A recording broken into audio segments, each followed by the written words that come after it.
तो hello everyone, हमारी R S C I T exam वाला की टीम की ओर से आप सभी को नमस्कार। और आज हम कुछ इंपॉर्टेंट क्वेश्चंस लेके आए हैं जो आपके R S C I T के एग्ज़ाम के पॉइंट ऑफ व्यू से काफ़ी महत्वपूर्ण है। हम और भी इंपॉर्टेंट क्वेश्चंस लाते रहेंगे जब तक आप R S C I T के एग्ज़ाम में अच्छे नंबरों से पास नहीं हो जाते, ठीक है। तो without wasting any more time, let's get started. तो हमारा जो फर्स्ट क्वेश्चन है वो है, मैं एक बार पेन ऑन कर लेता हूँ। हाँ, तो हमारा जो फर्स्ट क्वेश्चन है वो है, यदि कोई व्यक्ति इंटरनेट के माध्यम से वस्तुओं की खरीद फरोख्त, ऑनलाइन भुगतान और होम डिलीवरी की सुविधा का उपयोग करता है तो यह किस श्रेणी का उदाहरण है।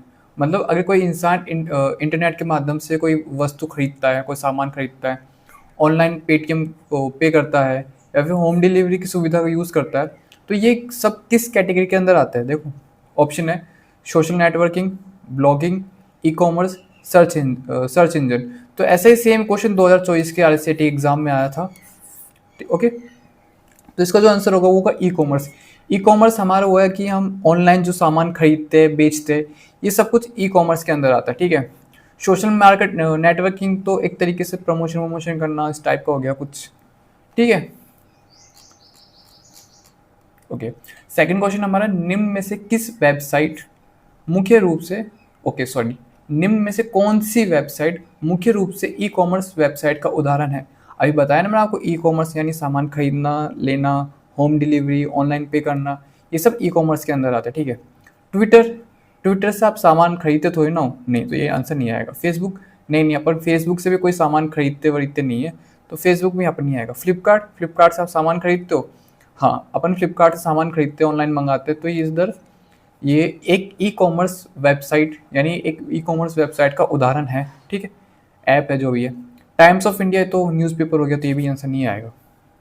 ओके, तीसरे क्वेश्चन की तरफ बढ़ते हैं। तीसरा क्वेश्चन है, ऐसी वेबसाइट जहां उपयोगकर्ता अपनी राय, विचार और अनुभव लेख के रूप में साझा करता है, उसे क्या कहते हैं। देखो, काफ़ी सिंपल है। मतलब एक ऐसी वेबसाइट जहाँ पर आप अपनी फीलिंग्स के बारे में बताओ, एक तरीके से स्टोरी लिखना, समझ रहे हो बात को, एक तरीके से अपने बारे में लिखना कि मैं कैसा हूँ और मेरा इस पॉलिटिकल टॉपिक के ऊपर ये विचार है। होता है ना कि अपन अपने विचार प्रकट करते हैं, कोई जैसे कोई टॉपिक है, जैसे यूएसए और इसराइल की जैसे वार हुई थी अभी, ठीक है, तो उसके ऊपर अपना टॉपिक कवर करना कि कैसे आप उस वॉर को रोक सकते हो, ये सब, ठीक है। तो इन सबको ये सब किस कैटेगरी के अंदर आते हैं, देखो यहाँ पर देखते हैं। ऑप्शन है search engine, social networking site, blogging site या ई कॉमर्स। तो सुनिए, ई कॉमर्स में तो लेन देन का सामान तो अब अभी बताया था मैंने आपको, दो ऑप्शन में दो क्वेश्चन करे थे, तो ये तो आएगा नहीं। ओके, ठीक है। सोशल नेटवर्किंग ये एक अलग चीज़ होती है। सर्च इंजन यानी किसी सर्च करना किसी के बारे में, वहाँ पर अपनी राय नहीं दे सकते आप, बस कोई चीज़ सर्च कर सकते हो। तो जो ब्लॉगिंग होता है ना, ब्लॉगिंग, इसका मतलब होता है अपनी राय लिखना, अपने विचार प्रकट करना किसी के ऊपर, या अपना अनुभव शेयर करना कि मेरी लाइफ ऐसी है, कोई लाइफ एडवाइस देना। ओके, फोर्थ क्वेश्चन आपका, माइक्रो ब्लॉगिंग, ठीक है। माइक्रो ब्लॉगिंग का मुख्य उद्देश्य क्या है। लंबे लेख लिखना, छोटे छोटे संदेश साझा करना, बहुत बड़े वीडियो अपलोड करना, ऑनलाइन खरीदारी करना, ठीक है। तो अभी तक आपने 3 क्वेश्चन किए, ठीक है। 3 क्वेश्चन से इतना तो समझ में आ गया कि जो ब्लॉगिंग होता है इसका मतलब अपने राय लिखना से संबंधित होता है, ठीक है। तो ऑनलाइन खरीदारी तो इसका आंसर होगा नहीं, ठीक है। सेकंड, यहाँ पर देखिए, बड़े बड़े वीडियो अपलोड करना, ये भी नहीं होगा क्योंकि अपना लिखने से काम है ना, लिखने से, वीडियो अपलोड थोड़ी ना करते हैं, ठीक है। छोटे छोटे संदेश साझा करना या लंबे लेख लिखना, तो इन दोनों में से कोई एक आंसर होगा। ओके, तो इसका जो आंसर होगा वो होगा ये बी, छोटे छोटे संदेश साझा करना, एडवाइस देने के तरीके से। ओके, तो यहाँ पर बी ऑप्शन होगा, बिल्कुल सही होगा। अब बात करते हैं फिफ्थ क्वेश्चन की। फिफ्थ क्वेश्चन क्या है, हाँ, फिफ्थ क्वेश्चन है, निम्न में से कौन सा माइक्रो ब्लॉगिंग प्लेटफॉर्म का उदाहरण है, बताइए। Google plus, Twitter, Gmail, Instagram. काफ़ी सुना होगा ना आपने ट्विटर के बारे में, जीमेल के बारे में, इंस्टाग्राम के बारे में, तो बताइए। देखिए, और ट्विटर को अपन एक्स भी कहते हैं। ओके, एक्स ऐसा होता है ना, ठीक है, ये एक्स। और इंस्टाग्राम होगा नहीं क्योंकि इंस्टाग्राम में तो अपन रील्स वील्स शेयर करते हैं, मैसेज वैसेज टाइप करते हैं, तो वहाँ पर तो इतना आता नहीं, ठीक है, इतना लिखने का ऑप्शन नहीं आता। जीमेल तो ये कोई मैसेज सेंड करना हो गया, ठीक है, तो ये भी ऑप्शन नहीं होगा।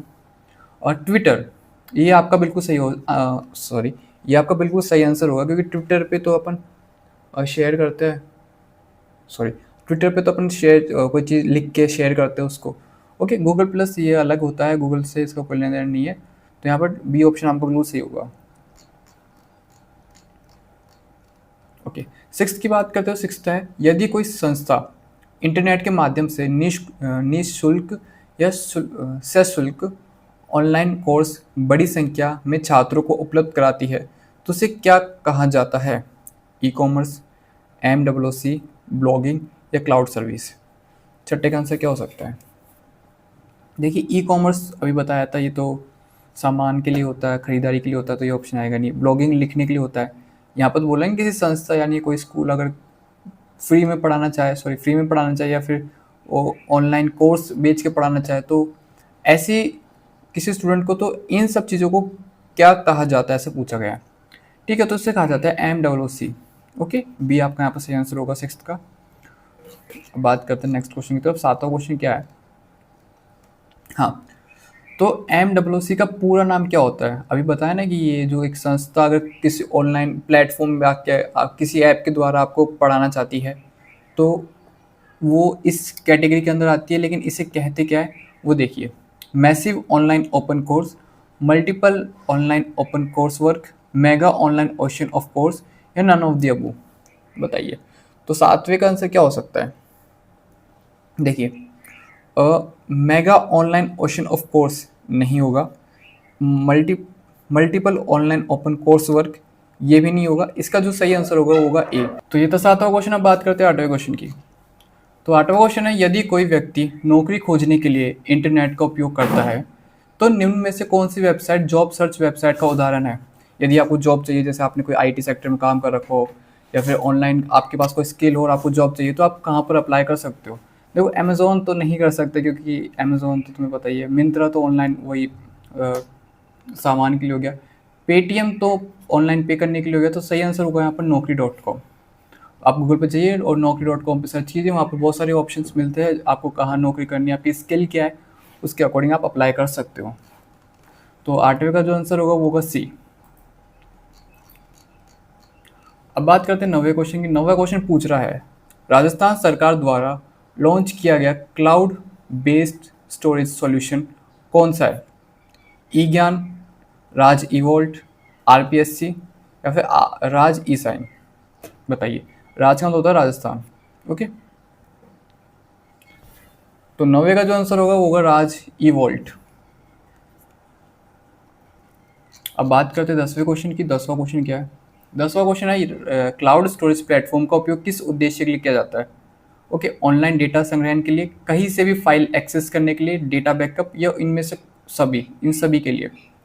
तो 10वें का जो ऑप्शन होगा वो होगा डी, क्योंकि ऑनलाइन डेटा संग्रहण, आप जो क्लाउड स्टोरेज होती है वहाँ पर आप अपना बहुत सारा डेटा सेव करके रख सकते हो, कहीं से भी फाइल एक्सेस कर सकते हो, वहाँ पर जाके आप कोई सी फाइल ओपन कर सकते हो। डेटा बैकअप के लिए अगर आपके कोई फाइल डिलीट हो जाती है इन फ्यूचर, तो वहाँ से आप बैकअप का आराम से यूज़ कर सकते हो। बैकअप मतलब डिलीट हो जाती है तो आप उसके बाद भी उसको रिकवर कर सकते हो, रिस्टोर कर सकते हो, ठीक है। तो ये सब सारे ऑप्शन बिल्कुल सही है, तो यहाँ पर डी आंसर आएगा।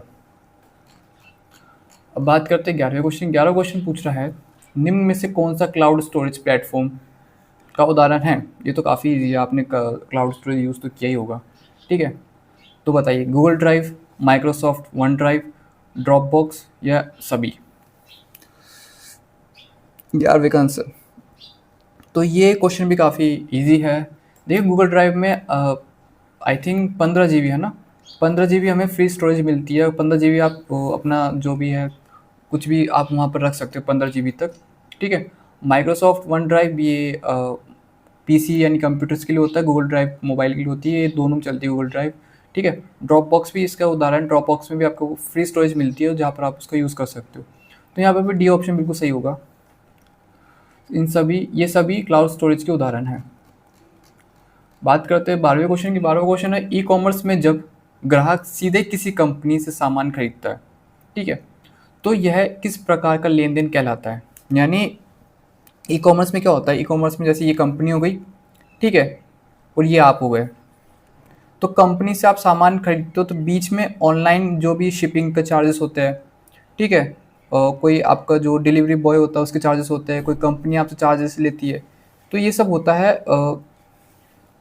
क्या नाम से उसमें ई कॉमर्स में। लेकिन ये सब की झंझट आपको नहीं चाहिए, आप सीधा कंपनी से सामान ले रहे हो। आप सीधा अगर कंपनी से सामान ले रहे हो तो ये किस कैटेगरी के अंदर आता है? देखिए, B to B, B to C to C. बी का मतलब होता है बिजनेस, ठीक है, और सी का मतलब होता है कस्टमर। बताइए। देखिए यहाँ पर क्वेश्चन को एक बार ध्यान से पढ़िए। जब ग्राहक, ग्राहक यानी कस्टमर सी, ओके, सीधा कंपनी से सामान ले खरीदता है तो यह किस प्रकार का लेन देन कहलाता है? तो ये कहलाता है बी टू सी, यानी बिजनेस टू कस्टमर, बीच में कोई नहीं आएगा। ओके,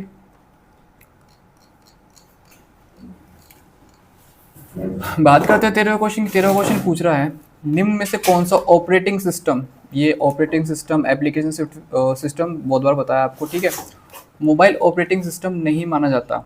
यानी इन सब में से ऐसा कौन सा ऑपरेटिंग सिस्टम है जो मोबाइल के अंदर नहीं आता है? एंड्रॉयड, देखो एंड्रॉयड मोबाइल के अंदर आता है तो ये तो बिल्कुल वैसे गलत हो जाएगा। iOS, ये एप्पल के मोबाइल के अंदर आता है तो ये भी गलत हो जाएगा। विंडोज़ एंड लिनक्स ओएस, तो इसका जो सही आंसर होगा वो होगा सी। विंडोज़ जो होती है वो पीसी के अंदर ही आती है, मोबाइल के अंदर नहीं आती है, ठीक है। बात करें 14वें क्वेश्चन की, एक बार टाइम देखे तो क्या हो गया। ओके, अब बात करते हैं 14 की। 14 में क्वेश्चन है जीपीएस लोकेशन के लिए का उपयोग मोबाइल फ़ोन में किसी व्यक्ति की स्थिति यानी लोकेशन जानने के लिए किया जाता है। तो जीपीएस का सही पूर्ण रूप क्या है, यानी जीपीएस की फुल फॉर्म क्या होती है, पूछ रहा है आपसे। तो ऑप्शन है geographical position system, geographical penetration system, global positioning system, या नॉन ऑफ द अबव, इनमें से कोई नहीं। बताइए। तो जो 14 का आंसर है वो है सी, ग्लोबल पोजिशनिंग, यानी आपकी पोजीशन क्या, आप किस लोकेशन पे हो सिस्टम। ओके, तो यहाँ पर सी आंसर बिल्कुल सही होगा। बात करें 15 की, तो 15 पूछ रहा है एंड्रॉयड मोबाइल में स्क्रीन लॉक लगाने का मुख्य उद्देश्य क्या होता है? ये तो काफ़ी इजी है, ये तो आप कमेंट में भी आंसर दे सकते हो इसका। बैटरी बचाने के लिए? नहीं, ऐसा कुछ नहीं है। मोबाइल की गति बढ़ाने के लिए? ये तो बिल्कुल ही नहीं। मोबाइल डेटा सुरक्षित करने के लिए? तो मोबाइल को चार्ज करना, मोबाइल को अगर चार्ज करना है तो स्क्रीन लॉक क्यों लगाएंगे। ओके, तो यहाँ पर आंसर तो पता चल ही गया होगा आपको। ओके, मतलब आप मोबाइल में लॉक क्यों लगाते हो? सीरियस बात है, डेटा सुरक्षित रखने के लिए, डेटा ताकि आपका सेव रहे। 16 क्वेश्चन क्या है? 16 क्वेश्चन है एंड्रॉयड डिवाइस में स्क्रीन लॉक के रूप में कौन से विकल्प उपलब्ध होते हैं? यानी अगर आपको अपने मोबाइल में लॉक लगाना है, स्क्रीन लॉक लगाना है, तो इनमें से कौन कौन से लॉक आप लगा सकते हो? पैटर्न, हाँ आप लगा सकते हो, आता है ना पैटर्न, तो इस टाइप का अपन लगाते हैं। पिन, पिन नंबर्स के लिए होता है। पासवर्ड, पासवर्ड वही अपनी कोई भी डिजिट्स के लिए होता है, वर्ड लगा सकते हो, या फिर सभी, तो ये सभी अपन यूज़ कर सकते हो। तो यहाँ पर डी ऑप्शन सही होगा। एक सेकंड, बगल में से ट्रैक्टर जा रहा है, ये हमेशा रिकॉर्डिंग के टाइम ही क्यों आता है? पूरा दिन एक भी ट्रैक्टर नहीं आएगा, लेकिन रिकॉर्डिंग के टाइम पता नहीं कहाँ से। ओके, तो 17वां क्वेश्चन ये पूछ रहा है कि निम्न में से कौन सा open source mobile operating system है? एंड्रॉयड, विंडोज़, iOS, ग्रुप सभी।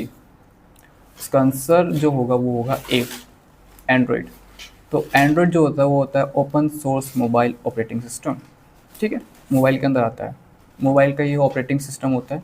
विंडोज़ अपना पीसी के लिए होता है, iOS पीसी और एप्पल के लिए होता है, ठीक है। एप्पल के जितने प्रोडक्ट होते हैं उनमें iOS होता है। इसमें क्या प्रॉब्लम हो रही है? खैर, 18वां क्वेश्चन है यदि कोई उपयोगकर्ता अपने मोबाइल की सॉरी यदि कोई उपयोगकर्ता अपने मोबाइल की इंटरनेट सुविधा को अन्य डिवाइस के साथ साझा करता है तो इस प्रक्रिया को क्या कहते हैं? काफ़ी इजी क्वेश्चन है। अगर आपको अपना मोबाइल डाटा किसी और के साथ शेयर करना है तो कैसे शेयर कर सकते हो आप? ब्लूटूथ से नहीं, मोबाइल इंटरनेट सुविधा शेयर करनी है ना, तो ब्लूटूथ से तो फाइल्स होती है, फ़ोटोज़ वीडियोज़ होती है। इन्फ्रेड से भी नहीं होती, हॉटस्पॉट से होती है। हॉटस्पॉट आप ऑन करते हो, वाईफाई ऑन करते हो, तभी तो आप अपना जो इंटरनेट है उसे दे पाते हो। तो यहाँ पर बी ऑप्शन बिल्कुल सही होगा 18वें का। बात करते हैं 19वें की। तो 19वां क्वेश्चन, मोबाइल हॉटस्पॉट का उपयोग करने के लिए कौन सी कनेक्टिविटी आवश्यकता होती है? इसका आंसर भी काफ़ी इजी है, इसका आंसर भी आप कमेंट में दे दीजिएगा। ठीक है, ब्लूटूथ की नहीं होती, मैं क्यों दे रहा हूँ, आप ही दे दीजिएगा इसका आंसर। तो 19वें का जो आंसर है वो आपको कमेंट के अंदर करना है, कमेंट करना है। 20वां क्वेश्चन, निम्न में से कौन सा मोबाइल ओएस एप्पल कंपनी द्वारा विकसित किया गया है? Android, Windows, iOS, Linux. ये भी मैंने आपको शायद से अभी जो पिछले क्वेश्चन थे, प्रीवियस क्वेश्चन थे, उनके अंदर ऑप्शन में बताया था मैंने आपको। एंड्रॉयड मोबाइल के लिए होता है, विंडोज़ पीसी के लिए होती है, और जो आईओएस होता है वो एप्पल वालों के लिए होता है। तो यहाँ पर सी ऑप्शन बिल्कुल सही होगा। तो अभी तक हमारे 20 क्वेश्चन कंप्लीट हो चुके हैं। अब बात करते हैं 21वें क्वेश्चन की तरफ। तो 21वां क्वेश्चन है एंड्रॉयड, मैं एक सेकंड पैन ऑन कर लेता हूँ। ठीक है, तो 21वां क्वेश्चन है एंड्रॉयड का नया संस्करण यानी वर्जन अपडेट समय समय पर जारी किया जाता है।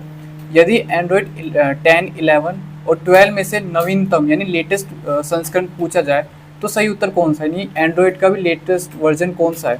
ठीक है, तो पाए, एंड्रॉयड 10, एंड्रॉयड 11 या एंड्रॉयड 12।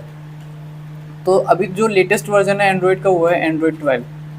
ओके, बात करते हैं 22वें क्वेश्चन की। 22वां क्वेश्चन है मोबाइल फ़ोन में जीपीएस यानी लोकेशन सुविधा का अधिकतर उपयोग किस कार्य के लिए किया जाता है? तो जीपीएस का जो उपयोग किया जाता है वो किस काम के लिए किया जाता है? फ़ोटो खींचने के लिए? बिल्कुल नहीं। कॉल करने के लिए? ना। रास्ता खोजने के लिए? बिल्कुल सही आंसर होगा, क्योंकि जीपीएस का अपन रास्ता खोजने के लिए करते हैं, डिस्टेंस देखने के लिए, लोकेशन देखने के लिए। ठीक है, गेम खेलने के लिए भी इसका आंसर नहीं होगा। तो यहाँ पर जो सही आंसर होगा सी। 23वें क्वेश्चन की बात करें तो 23वां क्वेश्चन है, देखिए, यदि आप एमएस वर्ड में कर्सर के दाई ओर यानी राइट साइड स्थिर अक्षर को हटाना चाहते हैं तो किस की का उपयोग किया जाता है? देखो, अभी तक जितने भी क्वेश्चन थे वो थोड़े जनरल नॉलेज वाले क्वेश्चन थे, अब थोड़े आपके एमएस वर्ड वाले क्वेश्चन पूछ रहे हैं। ठीक है, बताइए, एमएस वर्ड में कर्सर, कर्सर पता ना वो कौन सा होता है वो, ठीक है, कि दाई ओर राइट साइड स्थिर अक्षर को हटाना चाहते हैं तो किस की का प्रयोग किया जाएगा? बैकस्पेस, होम, डिलीट या एंड? 23वें का आंसर, तो इसका जो आंसर होगा डी, डिलीट करने के लिए। बैकस्पेस तो वो पीछे जाने के लिए होता है, ठीक है। होम तो यहाँ से हट ही जाएगा वहाँ से, तो एंड में तो बिल्कुल ही पूरा ख़त्म कर देना, तो डिलीट जो आपका सही ऑप्शन होगा। बात करें 24वें क्वेश्चन की। 24वां क्वेश्चन पूछ रहा है एमएस वर्ड में पेज ओरिएंटेशन, पोर्ट्रेट, लैंडस्केप का विकल्प किस टैब में उपलब्ध होता है? पोर्ट्रेट और लैंडस्केप पता है ना, पोर्ट्रेट यानी सीधा और लैंडस्केप यानी इस टाइप में। ओके, ये रील्स के लिए हो गया, ये वीडियोस के लिए हो गया। पेज ओरिएंटेशन, तो देखिए लेआउट, यहाँ पर तो जो पोर्ट्रेट और लैंडस्केप का ऑप्शन किस टैब के अंदर आपको मिलेगा ये पूछा गया है। तो बताइए, लेआउट के अंदर मिलेगा, रेफरेंस के अंदर, व्यू के अंदर या मेलिंग के अंदर? तो इसका आंसर, तो जो ये पेज ओरिएंटेशन के जितने भी एडिट वाले ऑप्शन होते हैं ना, ये मिलते हैं लेआउट के अंदर। ठीक है, यहाँ पर लेआउट आपका सही आंसर होगा, और ये क्वेश्चन पूछा जा सकता है, काफ़ी इंपॉर्टेंट लग रहा है। 22वें करें, बात करें 25वें क्वेश्चन की। तो 25वां क्वेश्चन है टाइम्स न्यू रोमन निम्न में से किस श्रेणी के अंदर आता है? यानी टाइम्स ऑफ रोमन किस श्रेणी के अंदर आता है? फ़ॉन्ट के अंदर, पेज लेआउट के अंदर, प्रिंटिंग के अंदर, या इन तीनों में से किसी के अंदर नहीं? 25वां बताइए। तो टाइम्स न्यू रोमन, वैसे पता आपको क्या है? तो जो टाइम्स न्यू रोमन होता है ये होता है फ़ॉन्ट। फ़ॉन्ट का मतलब जानते हो ना आप, लिखावट, जैसे एक होती है, जैसे बिल्कुल एक सिंपल वर्ड होता है, जैसे मैंने लिखा LAVISH, लविश। ठीक है, तो ये हो गया सिंपल फ़ॉन्ट। अब मैं कुछ इस टाइप में लिखता हूँ LAVISH, थोड़ा इस टाइप में, तो ये दूसरा फ़ॉन्ट हो गया। तो टाइम्स न्यू रोमन एक फ़ॉन्ट का नाम है, ठीक है, तो ये फ़ॉन्ट की कैटेगरी के अंदर आता है। बात करें कौन सा क्वेश्चन, 26वां क्वेश्चन। ठीक है, तो 26वां क्वेश्चन है एमएस वर्ड में नया पैराग्राफ प्रारंभ करने के लिए किस की को दबाया जाता है? कंट्रोल, ऑल्ट, एंटर या एस्केप? बताइए, फिर से रिपीट कर रहा हूँ। CTRL का मतलब होता है कंट्रोल, ALT का मतलब होता है अल्ट, एंटर पता ही आपको, और इसका मतलब होता है एस्केप। 26वां क्वेश्चन, तो जो सही, अगर आपको नया पैराग्राफ शुरू करना है, स्टार्ट करना है, तो उसके लिए अपन एंटर का यूज़ करते हैं। ओके, बात करें 27वें क्वेश्चन की।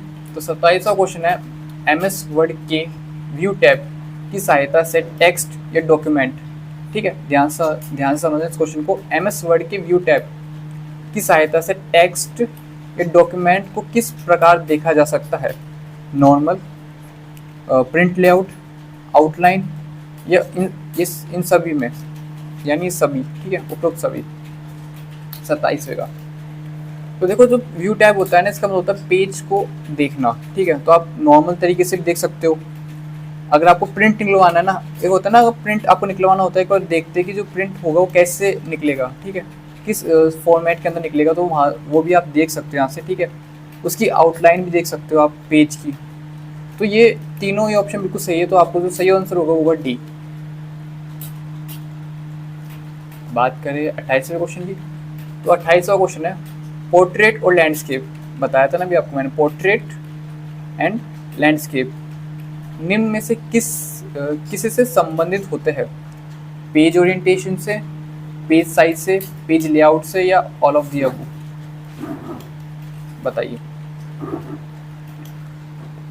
तो 28वें का जो आंसर होगा वो होगा, देखो पेज साइज तो यहाँ पर मैटर नहीं करता, क्योंकि पेज साइज में तो पेज छोटा, फेस बड़ा, फेस बड़ा, ठीक है। तो पेज साइज तो यहाँ पे बिल्कुल ही नहीं होगा, ठीक है। और ऑल ऑफ दी अबव मतलब होता है कि इनमें से, ऑल ऑफ दी अबव यानी इन ये सभी है ना, तो यहाँ पर ये भी नहीं होगा। अगर ये सभी होते तो यहाँ पर हटता ही नहीं वाला ऑप्शन। बात करें पेज लेआउट की एंड पेज ओरिएंटेशन की, तो इसका जो आंसर होगा होगा पेज ओरिएंटेशन, यानी पेज को व्यवस्थित करना। अव्यवस्थित जैसे पोर्ट्रेट में व्यवस्थित कर सकते हो, लैंडस्केप में व्यवस्थित कर सकते हो आप, ओके। पेज लेआउट तो मतलब देखना टाइप को होगा इस टाइप से, ठीक है। तो यहाँ पर सही आंसर होगा ए। 29वां क्वेश्चन क्या पूछ रहा है? 29वां क्वेश्चन पूछ रहा है यदि आप हेडर मतलब हेडिंग, ऊपर जो बड़े बड़े लेटरों में लिखी हुई आती है ना हेडिंग, जैसे कोई चैप्टर स्टार्ट होता है तो उससे पहले लिखा आता है जैसे कि द लास्ट लेसन, ये भी 12th का चैप्टर है ना, 12th क्लास का, ठीक है। और फुटर मतलब बिल्कुल जो चैप्टर होता है, जैसे पेज है, ठीक है, पेज के ऊपर ऐसे लिखा है कोई बड़े बड़े अक्षरों में किसी टॉपिक का नाम, तो हो गया हेडिंग, ठीक है। फिर लिखा रहता है, कुछ लाइन लिखी रहती है, बिल्कुल ऐसे लिखी रहती है, ठीक है। फिर लास्ट में लिखा हुआ आता है इधर हल्का सा पेज के लास्ट में, और या तो लेखक का नाम होगा या फिर कोई मतलब उस स्टोरी का मोरल क्या है, ठीक है, वो लिखा होगा छोटी छोटी लाइनों में, तो उसे कहते हैं अपन फुटर, ओके। तो बताइए, यदि आप हेडर और फुटर को जोड़ने के लिए पेज सेटअप से संबंधित विकल्प खोलना चाहते हैं तो यह कहाँ से किया जा सकता है?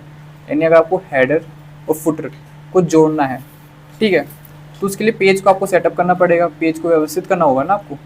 तो उससे संबंधित अगर आपको ऐसे करना चाहते हो तो आपको कौन सा, किस ऑप्शन के ऊपर आप जाना चाहोगे, ठीक है। तो ऑप्शन है header footer tool bar, print layout view, page setup dialog box, या नन ऑफ द अबव, इनमें से कोई नहीं। बताइए। देखिए यहाँ पर क्वेश्चन के अंदर ही आंसर है, देखो एक बार ध्यान से पढ़ना। हेडर और फुटर को जोड़ने के लिए पेज सेटअप, ठीक है, हेडर और फुटर को जोड़ने के लिए पेज सेटअप से संबंधित विकल्प खोलना चाहते हैं तो कहाँ से किया जा सकता है? तो इसका तो सही आंसर होगा सी, पेज सेटअप डायलॉग बॉक्स, ठीक है। प्रिंट लेआउट तो तुम्हें पता है, प्रिंट लाने से पहले देखते हैं एक बार। हेडर फुटर टूल बार, ये भी आंसर नहीं होगा, तो जो सही आंसर होगा वो सी।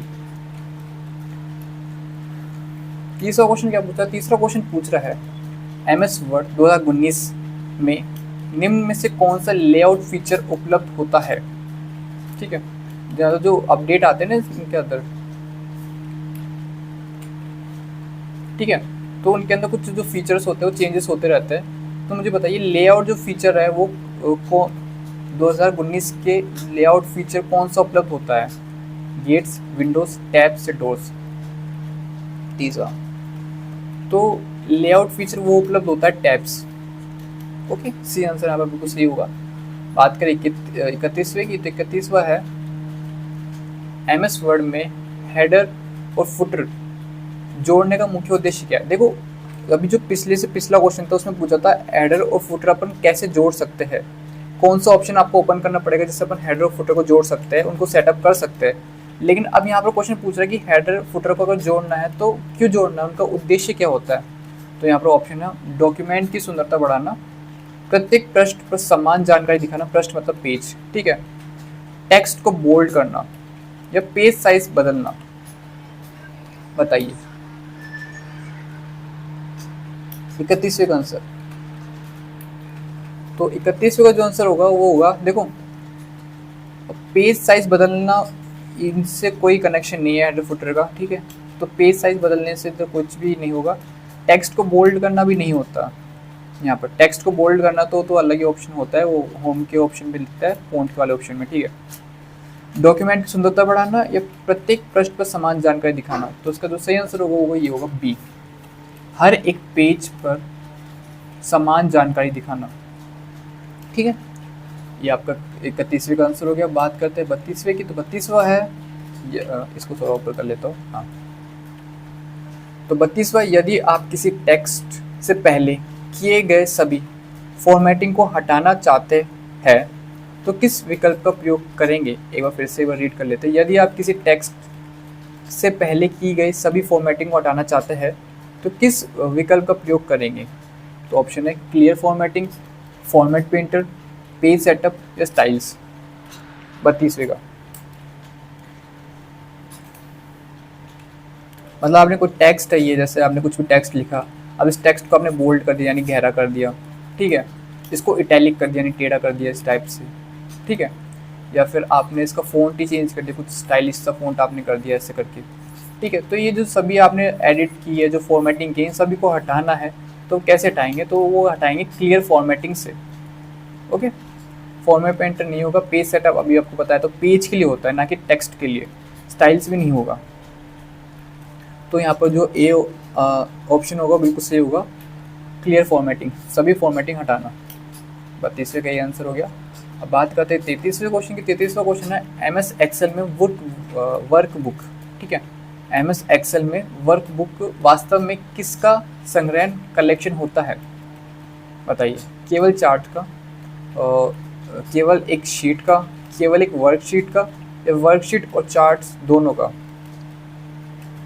33वां ऑप्शन बताइए।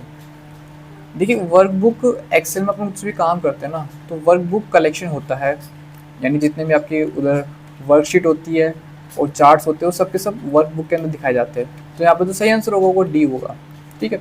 वर्कशीट और चार्ट दोनों का कलेक्शन होती है वर्कबुक, ओके। तो यहाँ पर ये ऑप्शन नहीं होंगे, डी इसका सही आंसर होगा। बात करें 34वें की, तो 34वां क्वेश्चन है नेम बॉक्स का उपयोग एमएस एक्सेल में किस जानकारी को दिखाने के लिए किया जाता है।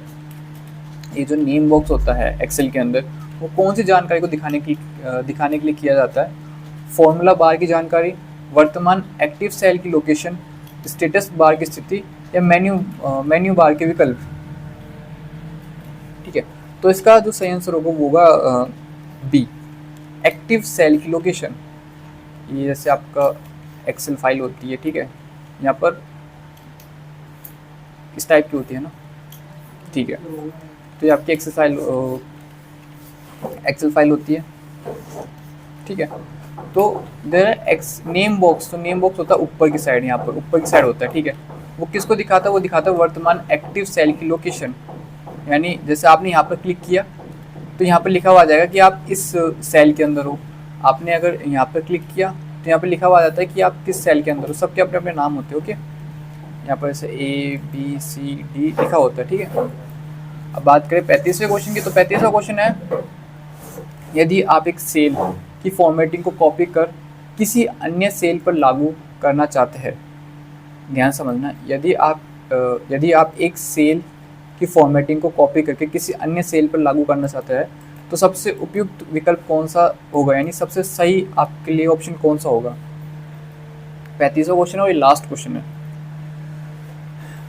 तो देखिए कॉपी और पेस्ट तो नहीं होगा, इधर अपन ने बोला फॉर्मेटिंग को कॉपी करना है, कॉपी पेस्ट से सिर्फ अपन टेक्स्ट कॉपी कर सकते हैं, ओके। तो यहाँ पर ये तो बिल्कुल नहीं होगा। पेस्ट स्पेशल ये भी नहीं होगा, ठीक है। Ctrl+C और Ctrl+V, मतलब Ctrl+C ये कॉपी की शॉर्टकट की होती है और Ctrl+V ये पेस्ट की शॉर्टकट की होती है। यानी यही जो ए ऑप्शन है वही दोबारा आपका यहाँ पर बी पे रिपीट हो रहा है, ठीक है। Ctrl+C मतलब होता है कॉपी और Ctrl+V मतलब होता है पेस्ट करना। तो ये भी आपका आंसर नहीं होगा। तो जो सही आंसर होगा वो फॉर्मेट पेंटर, ओके। ये कुछ भी आपके यहाँ पर कुछ फॉर्मेटिंग कर रखी है, आपने बोल्ड कर रखा है या इटैलिक कर रखा है, कुछ भी आपने अंडरलाइन कर रखिएगा। सेम फॉर्मेटिंग यहाँ पर करनी है ना आपको, ये क्या बन गया, हाँ कोई नहीं। अगर सेम फॉर्मेटिंग अगर आपको यहाँ पर करनी है ना तो फॉर्मेट पेंटर का आपको यूज़ करना है, ठीक है। यहाँ से फॉर्मेट पेंटर जितनी भी आपकी फॉर्मेटिंग होगा कॉपी करेगा और यहाँ पर उसको पेस्ट कर देगा, ठीक है। तो ये रही आपकी क्लास। और RSCIT में कुल 35 से क्वेश्चन आते हैं, तो उसके अकॉर्डिंग ये क्लास डिज़ाइन की गई थी आज की। आप एक बार कमेंट में बताना कि आपके कितने आंसर सही थे, उसके अकॉर्डिंग हम नेक्स्ट क्लास लाएंगे। अगर आपके सही आंसर, आपके मैक्सिमम आंसर या फिर ज़्यादातर आंसर बिल्कुल सही हुए तो उसके अकॉर्डिंग क्वेश्चंस का लेवल रहेगा अगली क्लास में। अगर आपके नहीं होते तो थोड़ा जो क्वेश्चंस रहेगा वो बेसिक रहेंगे, ओके। खैर हमारी टीम, ये सारे क्वेश्चन काफ़ी इंपॉर्टेंट थे, रिसर्च बेस्ड थे सारे RSCIT में पूछे गए क्वेश्चंस थे और आने वाली RSCIT एग्ज़ाम की पॉइंट ऑफ व्यू से भी काफ़ी महत्वपूर्ण क्वेश्चन थे, ठीक है। तो एक बार आप कमेंट में ज़रूर बताना कितने आपके क्वेश्चन आंसर सही थे। बाकी मिलते हैं नेक्स्ट क्लास में, तब तक के लिए ध्यान रखिए और पढ़ते रहिए।